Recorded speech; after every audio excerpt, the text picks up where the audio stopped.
దేవుని వాక్యంలో చూస్తామండి, ఈ స్మరణ ఎన్నో శ్రమలు, ఎన్నో బాధలు, ఎన్నో పోరాటాలు అనుభవించారు. ఇంకా ఆ మాట చూస్తే యేసుప్రభు చెప్తున్నాడు, ఆ మాట చూడండి ఎక్కడ, యూదులమని చెప్పుకొనుచు యూదులు కాక సాతాను సమాజపు వారి వలన నీకు కలుగు దూషణను నేను ఎరుగుదును. నీవు పొందబో శ్రమలకు భయపడకుము. ఇదిగో మీరు శోధింపబడినట్లు అపవాది మీలో కొందరిని చెరలో వేయింపబోచున్నాడు. జైల్లో వేస్తాడా? నేను జైలుకి వెళ్ళాలా? నేను జైలుకి వెళ్ళాలా? నెక్స్ట్ ఏంటంట, 10 దినముల వరకు శ్రమ కలుగును. 10 దినములు అంటే మళ్ళా చెప్తున్నాను, దట్ ఈస్ మెటాఫార్మ్ టు సే కొంతకాలము. 10 దినములు అనేటప్పుడు అక్కడ మెటాఫార్మ్, కొంతకాలము శ్రమలు ఉంటాయి. 10 దినముల తర్వాత మరణము వరకు నమ్మకముగా ఉండుము. మరణము వరకు నమ్మకముగా ఉండుము. నేను నీకు జీవ కిరీటం ఇచ్చేదను. రివార్డ్ ఉంది. మరణము వరకు నమ్మకం ఉండు, ప్రతిఫలాన్ని ఇస్తాను. మరణము వరకు నమ్మకం ఉండు, భయపడొద్దు. ఇదిగో మీరు చెరసాల్లో వేయబడటానికి ఉంది, శ్రమను పొందుతానికి ఉంది, చచ్చే పరిస్థితులు ఉన్నాయి. భయపడద్దు. ఏంటి ప్రభా నువ్వు నన్ను విడిపిస్తానంటే భయపడద్దు అంటున్నావు? అవును, నేను నీ తోడున్నా. అగ్నిలో నువ్వు వెళ్ళినా కూడా నేను నీ తోడున్నా. జలముల్లో నువ్వు వెళ్ళినా కూడా నేను నీ తోడున్నా. ఇంకా నీటిలో నువ్వు వెళ్ళినా కూడా నేను నీ తోడున్నా. భయపడద్దు. Do not fear. ఈరోజు ప్రభువుని మీరు నమ్మేటప్పుడు మనం పరీక్షించుకోవాలి. Why do we believe Jesus? Why do we believe Jesus? ఏదో అన్ని అయిపోతాయనా, లేకపోతే క్రీస్తుని ఆయన ఏమై ఉన్నాడో, నా రక్షకుడు, నా దేవుడు, నా ప్రభు, నా ప్రాణప్రియుడు నమ్ముతున్నారా? ఎందుకంటే it is again the relationship, one of the best relationships in the world is husband and wife. దేవుడు చేసిన సంబంధంలో గొప్ప సంబంధం అని ఉందంటే భార్య భర్త. అందుకని క్రీస్తు పోల్చుకోవాల్సినప్పుడు సంఘము, క్రీస్తు, భార్య భర్త. You see that is the relationship is counting. అనుకుని చూడు, నిబంధనలు వాగ్దానాలు చేసినప్పుడు, మనం ప్రమాణాలు చేసినప్పుడు చెప్తాం, ఏమని చెప్తాం?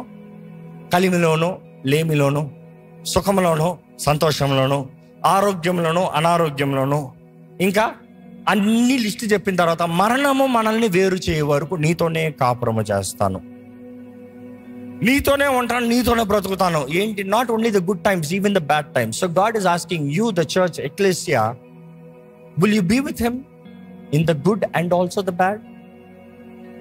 ఎక్కడ మనం చూస్తాం కదా, దేవుని దగ్గర నుండి కేవలం మేలు మాత్రమే కోరతామా, కీడు కాదా? You see, that is where Bible clearly says it's only goodness that you ask from God, not suffering. దేవుడు పరీక్షిస్తానే కానీ హెచ్చింపవ్వడండి. నీ జీవితంలో ఇప్పటికే 10 సంవత్సరాలు అవ్వచ్చు, 7 సంవత్సరాలు అవ్వచ్చు, 5 సంవత్సరాలు అవ్వచ్చు, నువ్వు శ్రమల్లో, వేదనలో, ఒంటరితనాల్లో అన్యాయాలు వెళ్ళొచ్చు. కానీ ఒకటే, మొదట నువ్వు దేవుడితో సరిగా ఉన్నావా? ఎందుకంటే అపవాది మోసగాడు నువ్వు దేవుని నమ్మిన వ్యక్తిని నిన్ను భ్రమపరిచి, మోసపరిచి, నీలోకి దూరి నిన్ను దారి తప్పించి, దేవుని కన్నా వేరేదేదో వస్తాడని వాగ్దానము చేసి నిన్ను దారి తప్పించి నిన్ను క్రీస్తుకు శత్రువుగా మార్చేస్తున్నాడు. దేవుడికి శత్రువుగా మారిన వారికి గతి ఏమవుతుంది? యేసుప్రభు అంటున్నాడు, మరణానికి భయపడద్దు. అదే మనం ఇందాక చదివాం మత్తయి సువార్త 10లో 26-27 చూసాము. మరణానికి భయపడద్దు, నీ శరీరాన్ని చంపేవాడి కొరకు భయపడద్దు, ఈ మొదటి మరణానికి భయపడద్దు. దేనికి భయపడాలి తెలుసా? ఎవరికి భయపడాలి తెలుసా? నీ ఆత్మని, నీ శరీరాన్ని రెండిట్లని నరకములో పడవేసే వాడిని గురించి భయపడు, వానికి భయపడు. ఏంటి రెండవ మరణం? చూసి, ఒక వ్యక్తి నిజంగా రక్షించబడినప్పుడు ఒకసారే మరణిస్తాడు. రక్షించబడిన వ్యక్తి ఒకసారే మరణిస్తాడు. రక్షించబడిన వ్యక్తి ఈ భూమిని విడుస్తాం, ఒకే మరణం, మొదటి మరణం. ఇంకా దాని తర్వాత నిత్య జీవం. రక్షించబడిన వ్యక్తి 2 సార్లు మరణిస్తాడు. మొదటి మరణం ఏంటంటే ఈ భూమిని విడిచిపెడతాం. రెండో మరణం ఏమిటంటే ఆ అగ్ని గుండంలో పడవేయబడతాం. ఎవరి పేరైతే జీవ గ్రంథంలో రాయబడలేదో వారు అందరూ అందులో పడవేయబడుతున్నారు. అక్కడ పడవేయబడతంలో చచ్చిపోతాం కాదు. మరణం అంటే you think it's finished. No, అక్కడ టార్మెంట్ అంట, చిత్రహింస, వేదన, టార్మెంట్. ఎంతకాలం? అక్కడ 10 దినములు కాదు, కొంతకాలం కాదు, for ever, for eternity, for ever, for eternity. ఆత్మకి అంతము లేదు, ఆత్మకి అంతము లేదు. మరణించిన తర్వాత తీర్పు కొరకు వెయిట్ చేస్తున్నాం. తీర్పు వచ్చిన తర్వాత జీవ గ్రంథము పేరులో రాయబడిందా దేవునితో నూతన భూమి, నూతన ఆకాశం, ఇటర్నిటీ, ఫర్ ఎవర్, నిత్యత్వం. పేరు లేదా అగ్నిగుండము, ద బర్నింగ్ సల్ఫర్. అక్కడ అగ్ని ఆడదు, పురుగు చాడదు, forever torment, eternal fire. మిమ్మల్ని అడుగుతానండి, ఈ లోకంలో అన్నీ ఉన్నాయా, అన్నీ కలిగి ఉన్నానా అని బ్రతుకుతున్నావా? దేవుడు ఏదో కొంచెం నువ్వు అడిగింది చేయలేకపోతే చేయకపోతే ఆయన చేయలేనిది ఏది లేదు, అన్నీ చేయగలడు. కానీ ఆయన చేయకపోతే ఆయన మీద అలిగి నా దారిలో నేను సంపాదించుకోవడానికి పోతున్నావా? అయితే రిమెంబర్, యేసు ప్రభు చెప్పిన మాటే, నీ ఆత్మని శరీరాన్ని రెండిట్లని చంపి రెండవ మరణంలో పడితే నాకు భయపడు. ఒట్టి నీ శరీరాన్ని చంపేవాడికి భయపడదు. అందుకని ఆది సంఘం చూసినప్పుడు దే నెవర్ ఫియర్ డెత్. వారు ఎట్లా చూశారంటే, ఈ మొదటి మరణం ఒక తలుపులాగా చూశారు. నువ్వు నన్ను చంపుతావా, తలుపు తీసుకుని నెక్స్ట్ సైడ్ వెళ్ళిపోతా. నువ్వు నన్ను చంపుతా, ఆ సింహం నా ముందు రావచ్చు, ఆ కొద్దిసేపు నాకు ఆ భయం ఉండొచ్చు, నన్ను చంపిన ఆ కొద్దిసేపు ఆ నొప్పి ఉండొచ్చు. బట్ దెన్ ఆనందం ఏంటి తెలుసా, నేను నమ్మినది ఏంటి తెలుసా, నేను మరణిస్తే ఇంకొక సైడ్లో నాకు హెచ్చింపు. ఇన్ఫాక్ట్ క్రీస్తు కొరకు మాటేరవుతే దేవుని వాటిలో చూస్తామో సింహాసనం ఉంది, కిరీటం ఉంది. అదే ప్రభు చెప్తున్నాడు ఇక్కడ, ఇంకో జయించువానికి జీవ కిరీటాన్ని ఇస్తానని ఎంతో ప్రత్యేకంగా రాయబడి ఉంటుంది. ఈరోజు మీకు కిరీటం అంటే కిరీటమా, ఎవడ కిరీటం పెట్టుకుంటాడో అనుకోవచ్చులే. ఆ రోజు స్మరణలో ఫేమస్, ఎందుకంటే ఆ సిటీ ఎంట్రీయే కిరీటం షేప్. అది వారి పోర్ట్ కిరీటం షేపు, వారు ఫోర్ట్రెస్ కిరీటం షేపు. వారి దేవత తలపైన చూస్తే ఆ ఫోర్ట్ కిరీటమే పైన ఉంటుంది. ఆ ఫోర్ట్ని కిరీటంగా పెట్టుకుంటుంది. ఆ కాయిన్స్ పైన కిరీటాలు కనబడతాయి. వారు ఎక్కడ ఆ వీధిలో పెద్ద గనులు నడిచారనుకో కిరీటాలు పెట్టుకుంటారు. ఒక ధనవంతుడు నడుస్తున్నాడంటే ఆ ప్రైడ్ కిరీటం పెట్టుకుంటాడు. ఒక అథ్లీట్ వెళ్తున్నాడంటే, ఒక విక్టర్ వెళ్తున్నాడంటే తనకు ఒక రకమైన కిరీటం. అనేక రకాల కిరీటాలు ఉన్నాయి. వాళ్ళు అన్ని రకాల కిరీటాలతో గొప్పోడని నడుస్తాడు. ఆ రోజు అక్కడ ఉన్న క్రైస్తవులకి ఎవరికి కిరీటం లేదు. వాళ్ళకి సఫరింగ్ అన్న కిరీటం మాత్రమే ఉంది, ఘనమైన కిరీటం లేదు. కానీ వార్త అంటున్నాడు దేవుడు, బాధపడద్దు.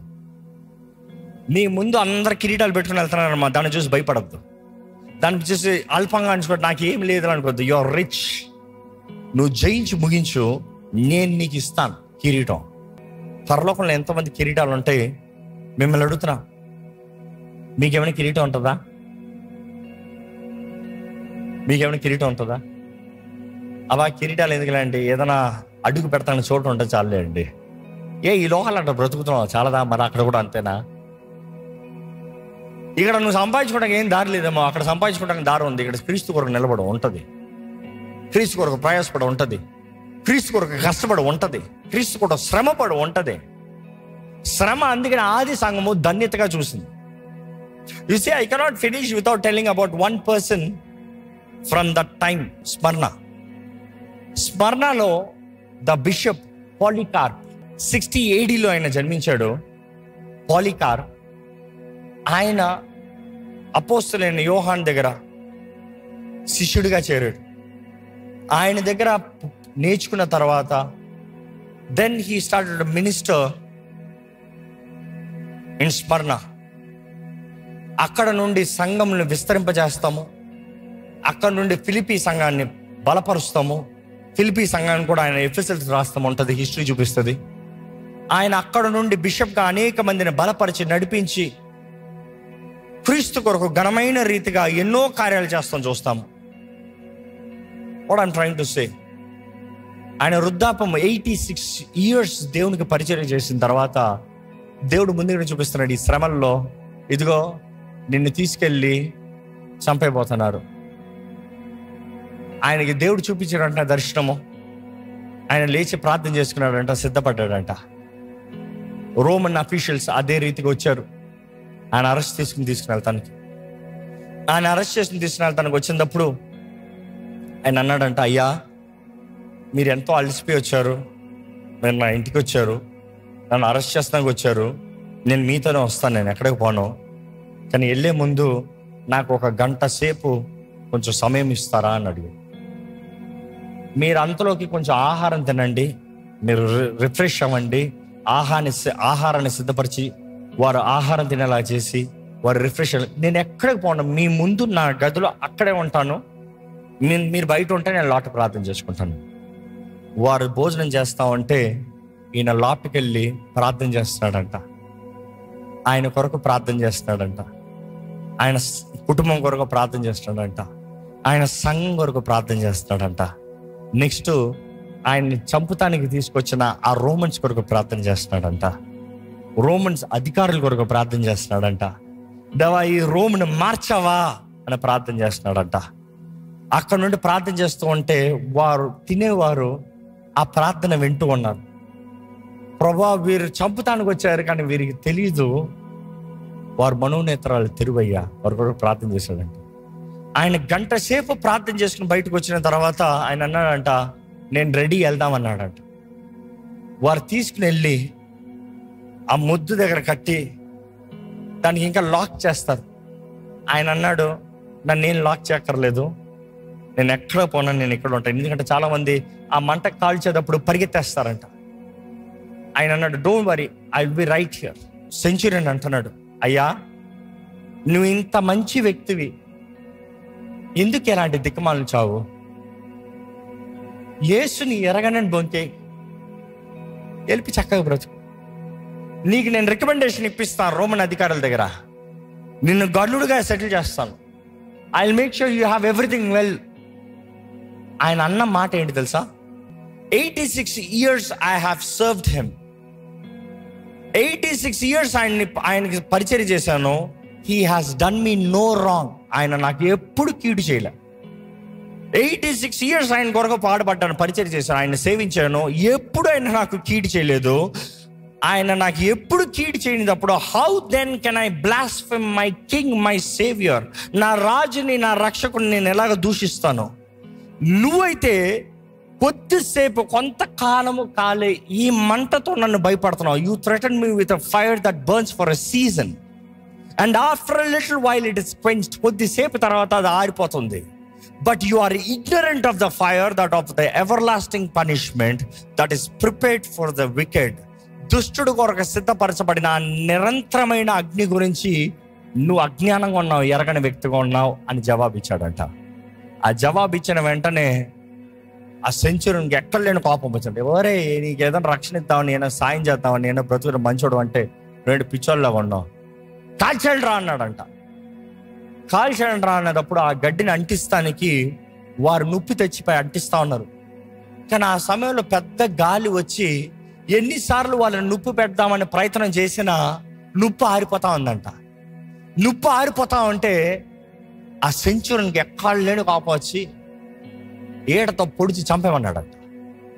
ఆ చేతిలో ఉన్న ఈటని తీసి ఒక్క పొడిచి అక్కడికి చంపేశాడు. ఆ పాలికార్ప్ మరణించేటప్పుడు ఆయన ప్రార్థన ఏం చేశాడు? ఈ రోమన్స్ మార్చు ప్రభువా. ఏమైంది తెలుసా? విత్ ఇన్ ఫ్యూ ఇయర్స్, కొన్ని సంవత్సరాల్లో రోమ్ మొత్తం మారిపోయింది. ఎట్లా మారింది? ద నెక్స్ట్ ఎంపరర్ కాన్స్టంటైన్ దేవుడే దర్శించాడు నేరుగా.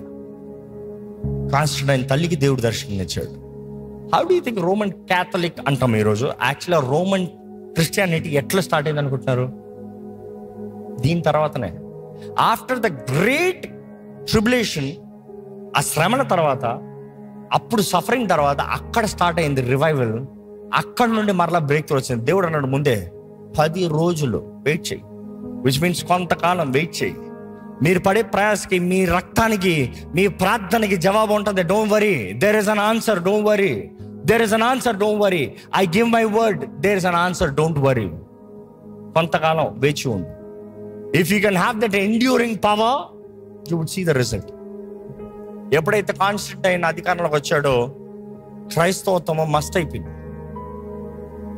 బలిపీఠాలు బద్దలు కొట్టబడ్డాయి, సమస్తం అవన్నీ తుడిచివేయబడ్డాయి. ఇంకా ఆ వ్యభిచారపు కార్యాలన్నీ కట్టివేయబడ్డాయి, మూసివేయబడ్డాయి.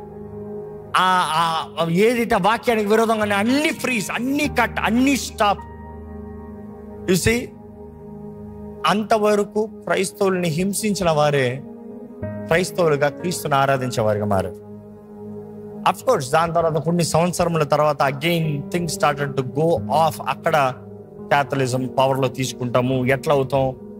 రోమ్ మధ్యలో, రోమ్లో ఉండే ఎంపరర్ బయటికి వెళ్ళిపోయేటప్పుడు రోమ్ని ఎవరి చేతుల్లోకి అప్పచెప్పాలి తెలియక ఎవరిని నమ్మగలిగాడు తెలుసా? అక్కడ ఉన్న సేవకుడిని నమ్మి ఆ సేవకుడి చేతిలో పెట్టాడు. He is the one we call pope today. How did the pope come? He was that area's bishop. ఆయన చేతులకు అప్పచెప్పి ఆ ఎంపరర్, నా ప్రాంతాన్ని అంతా వాక్యం తగినట్టుగా నువ్వు ఒక్కడే నడిపించగలవు, నేను ఇంకా వేరెవరిని పెడతలేదు, ఇక్కడ నీ చేతుల్లో పెడుతున్నాను నేను. మరలా ట్రెడిషన్ ప్రకారం అన్ని మారుతాం, మనం చూస్తున్నాం హిస్టరీ. బట్ దెన్ మానవ స్వార్థం ప్రకారం వెళ్తాం. బట్ దెన్ దేవుడు కీడుని మేలుగా మార్చగలడా లేదా? రాజుల హృదయాలను మార్చగలడా లేదా? ఈ యొక్క మాట మీరు చెప్పి ముగిస్తున్నాం. ప్రకటన గ్రంథం చూసాము, జీవ గ్రంథాలు తెరవబడుతున్నాయి. జీవ గ్రంథాలు తెరవబడినప్పుడు వాని క్రియలు అందులో రాయబడిందంట. జీవ గ్రంథంలో పేరు రాయబడకపోతే రెండవ మరణం. దానితో పాటు రాయబడింది వాడికి ఇవ్వబడిన సమయము, the opportunities, the life, the time, తను ఏం చేశాడో రాయబడుతుందంట. మిమ్మల్ని అడుగుతున్నానండి, మీ జీవితంలో ప్రభు కొరకు చేసింది ఏమైనా ఉందా? ఆ గ్రంథంలో మీ గురించి ఏమైనా రాయబడుతుందా? నేను ఎప్పుడు మా టీవీ చెప్తా ఉంటాను, ఒరే ప్రతిరోజు మనం చేయవలసింది ఏదైనా సాధించాలి, ప్రతిరోజు మన గురించి ఏదైనా రాయబడాలి, మన గురించి రాయబడాలి. until that don't go to bed, something that you have done for God, something that you have sacrificed for God. Christianity is not about the cross that you carry on your neck or the name that you carry in your designation. It is all about you manifesting your faith, confessing your faith. నీ విశ్వాసాన్ని కనబరచాలి, నీ విశ్వాసాన్ని ప్రకటించాలి, క్రీస్తు సాక్షిగా బ్రతకాలి, ఆత్మల్ని సంపాదించాలి. ఈరోజు క్రీస్తు కొరకు నువ్వు నిలబడతానికి సిద్ధమా? You answer for your self. ఈరోజు మన జీవితంలో క్రీస్తు కొరకు ఏమైనా చేస్తానికి సిద్ధమా? ఇందులో 2వ లెటర్ ముగించాం, స్మరణను చూసాం. వారి మీద దేవుడు ఏ ఒక్క నేరం మోపలే. What a church! Suffering suffering suffering. దేవుడు రే నన్ను ముడిచి నాకు ద్రోహం చేశారా. ఈరోజు మన గురించి రాస్తే అట్లా రాయలేము. అన్ని ఇస్తే నన్ను వెంబడించాడు, నేను కొంచెం శ్రమలు అనుమతించిన వెంటనే నన్ను విడిచిపోయాడు. ఇట్లా రాయలేము ఈరోజు మన గురించి. Let's test our cells. దేవుని మహిమాత్మే బ్రతుకుతున్నామా? క్రీస్తుని కనపరిచేవారు ఉన్నామా? మనం పరీక్షించుకుందామా? దయచేసి స్థలంలో ఉంచుతామండి, ప్రార్థన చేసుకుందాం. ఒక్కసారి మనల్ని మనం దేవుని సన్నిధిని సమర్పించుకుంటూ, దేవుని పాదాలు పట్టుకుంటూ, దేవా నీ వైపే నేను చూస్తున్నానయ్యా, నీ సహాయమే నాకు కావాలి ప్రభా, నీ నీడలో నన్ను నడిపించు ప్రభా, నీ చిత్తమే నేను చేస్తాను ప్రభా. ఏదేమైనా కూడా నీ కొరకే బ్రతుకుతానయ్యా, ఏదేమైనా కూడా నీ కొరకే బ్రతుకుతానయ్యా. ఎంత కష్టమైనా ఎంత శ్రమైనా నీ నామ మహిమార్థమే బ్రతుకుతాను ప్రభా. ఈ లోకంలో నాకు ఏమి ఇచ్చినా ఏమి ఇవ్వకపోయినా నీ చిత్తమే ప్రభా. కానీ నిన్ను మాత్రం నేను విడిచిపెట్టినయ్యా, నిన్ను మాత్రం నేను విడిచిపెట్టినయ్యా. నా సొంత వారే నన్ను కాదన్నా కూడా నేను నిన్ను విడిచిపెట్టాను ప్రభా. నా ఉన్నవారు నన్ను దూషించిన, నన్ను అవమానపరిచిన నేను నిన్ను విడిచిపెట్టాను ప్రభా. దేవా నీ సన్నిధిలో నీ తోడుతో నీ వాక్కుతో నేను బ్రతుకుతానయ్యా. నాకు జీవం ఇచ్చా, నీ ఆత్మ ఉన్నదప్పుడు నాకు భయం ఎందుకు ప్రభా? నన్ను చూడయ్యా, నన్ను దర్శించయ్యా. ఒకసారి మనం పరీక్షించుకోదామండి. ఏంటది? ఎంతగా నువ్వు ప్రభువుని నమ్ముతున్నావు, ఎంతగా ప్రభువుని పట్టుకుని ఉన్నావు, ఎంతగా ప్రభు మీద ఆధారపడుతున్నావు, ఎంతగా ప్రభు కొరకు జీవిస్తానికి సిద్ధపడి ఉన్నావు. ఎన్ని విషయంలో ప్రభుని విడిచిపెట్టావు, ఎన్ని విషయాల్లో ప్రభుని మరిచావు, ఎన్ని విషయాల్లో ప్రభుని త్రోసివేసావు. ఒక్కసారి జ్ఞాపకం చేసుకోదమ్మా. క్రైస్తవుడని చెప్తానికి అవమానపడుతున్నావా? నీ కొలీగ్స్ ఏమనుకుంటారో నీ క్రైస్తవుడని చెప్పుకుంటానికి అవమానపడుతున్నావా? యేసు ప్రభు అన్నాడు, మీరు మనుషుల ముందు నన్ను ఒప్పుకుంటానికి అవమానపడితే నేను తండ్రి ముందు మిమ్మల్ని ఒప్పుకోను అంటున్నాడు. క్రీస్తు ప్రేమను నిజంగా అనుభవించిన వారు, క్రీస్తుని నిజంగా ఎరుగున్న వారు, క్రీస్తు మహిమాత్మే బ్రతకాలని ఆశపడుతున్న వారు, క్రీస్తు క్రీస్తులో నేను ఉన్నాను అన్నవారైతే జీవితాన్ని, ప్రాణాలను లెక్క చేయరండి. అదే ఆది సంఘంలో చూస్తాం, వారి ప్రాణాలను లెక్క చేయలే.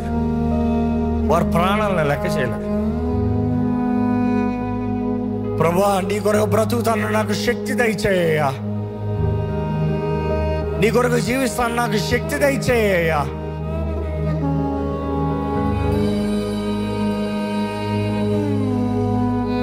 లోకం నన్ను ఏ రీతిగా చూసినా, నా వారు చెప్తున్న వారు నన్ను ఎంతగానో అవమానపరిచిన, నన్ను లోక దృష్టిలో ఒక దొంగగా, ఒక మోసగాడిగా, ఒక అబద్ధికుడిగా ఏ రీతిగా ఎంచినా కూడా దేవా నువ్వు చూచుచున్నావయ్యా. ఈరోజైతే కొంతమంది ముందు అవమానం కలగచ్చేమో, కానీ ఒక దినము రాబోతుంది నువ్వు అందరి ముందు మరలా హెచ్చించే దేవుడు. అది ఈ లోకంలో కాకపోయినా ఆ తీర్పు దినమున దేవా నీ కొరకు నిలిచిన వారు ఘనత, నీ కొరకు మరణించిన వారు ఘనత, నీ కొరకు జీవించిన వారికి ఘనత. అప్పుడు సమస్తము బహిరంగంగా తెలియజేయబడుతుంది కదా ప్రభువా. వేషధార బ్రతుకు నాకు ఉండనవద్దు ప్రభువా. మనుషుల ముందు ఒకలాగా, లోపట ఒకలాగా, నీ ఆలయంలో ఒకలాగా, బయట ఒకలాగా, ఇంట్లో ఒకలాగా రహస్య జీవితంతో బ్రతకనవద్దు ప్రభువా. బంధించబడిన జీవితము బ్రతకనవద్దు ప్రభువా.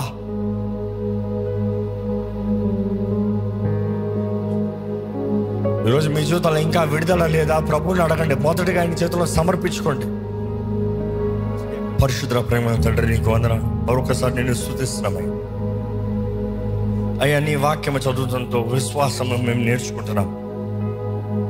ఈరోజు మమ్మల్ని మేము పరీక్షించుకుంటే, నిజంగా నీ కొరకు ఏమి చేసామా అని పరీక్షించుకుంటే చెప్పుకుంటానికి ఏమి లేదయ్యా. ఆనాడు ఆది అపోస్తులు పడిన ప్రయాస, వారు చేసిన త్యాగం, ఆది సంఘము, ఆది విశ్వాసులు వారి జీవితాన్ని నీ కొరకు బలిగా ఇచ్చి నిన్ను ఏమాత్రం విడిచిపెట్టలేదు, ఏమాత్రం త్రోసివేయలేదు, ఏమాత్రం అవమానపరచలేదు. వారిని వారు సజీవ యాగంగా సమర్పించుకున్నారు. దేవా, ఇదిగోనయ్యా, మాకు అటువంటి విశ్వాసము దయచేయ్యా. ఏ శ్రమ ఏది వచ్చినా కూడా నీ కొరకు జీవించే జీవితం మాకు దయచేయ్యా. ఈ లోకం అంతమనేది గ్రహించుకుంటాం కాకుండా, ఈ లోకము దాటిన తర్వాత ఉంది అసలైన జీవితం. దేవా, నువ్వు వచ్చేటప్పుడు మేము ఎత్తబడాలి, ఎవరు విడిచిపెట్టబడకూడదయ్యా. నీ రాకడలో ఎత్తబడాలి, నీ రాజ్యంలో ఉండాలి, నీతో పాటు బ్రతకాలయ్యా. అపవాది వాడు అనుచరులుగా సిద్ధపరచబడిన స్థలంలోకి మమ్మల్ని వెళ్ళనవద్దు ప్రభా. నీ సువార్తను ప్రకటించాలి, నీ వెలుగును కనబరచాలి. మేము బ్రతుకుతాం మాత్రం కాదు, మేము శ్రమను అనుభవిస్తున్నామని మౌనంగా కూర్చోటం కాదు. నువ్వు మాకిచ్చిన పని, నీ సాక్షులుగా ఉండమన్నావు, నీ రక్షణ సువార్తను ప్రకటించమన్నావు. ధైర్యంగా, నిర్మోహమాటం లేకుండా, నీ ఆత్మాభిషేకం ద్వారా నీ సువార్తను ప్రకటించే ధన్యత దయచేయండి. God, give us the boldness to stand for you. మా ఉద్యోగ స్థలాల్లో, మా వ్యాపార స్థలాల్లో, మా చదువుల స్థలాల్లో, మా గృహాల మధ్య మా జీవితాలు మాదిరికరంగా ఉండాలి. నిజమైన క్రైస్తవుడిగా బ్రతకాలి ప్రభా. ఈరోజు విత్తన వాక్యాన్ని ముద్రించి నీ సన్నిధిలో వచ్చిన ప్రతి ఒక్కరిని బలపరిచి నడిపించమని నజరేయుడైన యేసు నామములో అడిగి విడుచున్నాం తండ్రి. ఆమేన్.